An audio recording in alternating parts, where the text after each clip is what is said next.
اللہ تمہاری اولاد کے بارے میں تم کو ارشاد فرماتا ہے کہ ایک لڑکے کا حصہ 2 لڑکیوں کے حصے کے برابر ہے،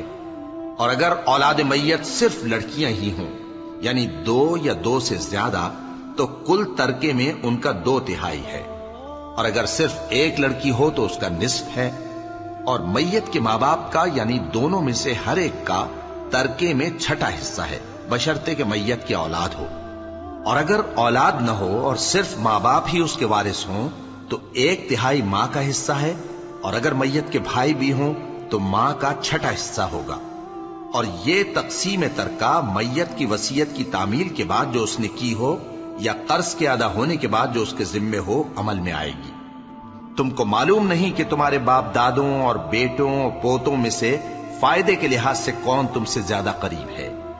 یہ حصے اللہ کے مقرر کیے ہوئے ہیں، اور اللہ سب کچھ جاننے والا ہے، حکمت والا ہے۔ اور جو مال تمہاری بیویاں چھوڑ مریں اگر ان کی اولاد نہ ہو تو اس میں سے نصف تمہارا ہے، پھر اگر ان کی اولاد ہو تو ترکے میں تمہارا حصہ 1/4 ہے، لیکن یہ تقسیم وصیت کی تعمیل کے بعد جو انہوں نے کی ہو یا قرض کے ادا ہونے کے بعد جو ان کے ذمے ہو کی جائے گی۔ اور جو مال تم مرد چھوڑ مرو اگر تمہاری اولاد نہ ہو تو تمہاری بیویوں کا اس میں 1/4 حصہ ہے،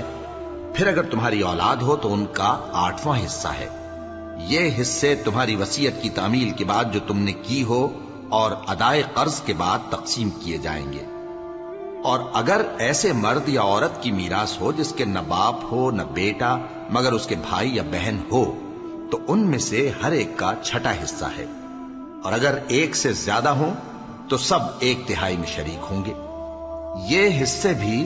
بعد ادائے وصیت و قرض بشرطے کہ ان سے میت نے کسی کا نقصان نہ کیا ہو تقسیم کیے جائیں گے۔ یہ اللہ کا فرمان ہے، اور اللہ نہایت علم والا ہے، بردبار ہے۔ یہ تمام احکام اللہ کی حدیں ہیں، اور جو شخص اللہ اور اس کے پیغمبر کی فرما برداری کرے گا اللہ اس کو بہشتوں میں داخل کرے گا جن میں نہریں بہ رہی ہیں، وہ ان میں ہمیشہ رہیں گے، اور یہ بڑی کامیابی ہے۔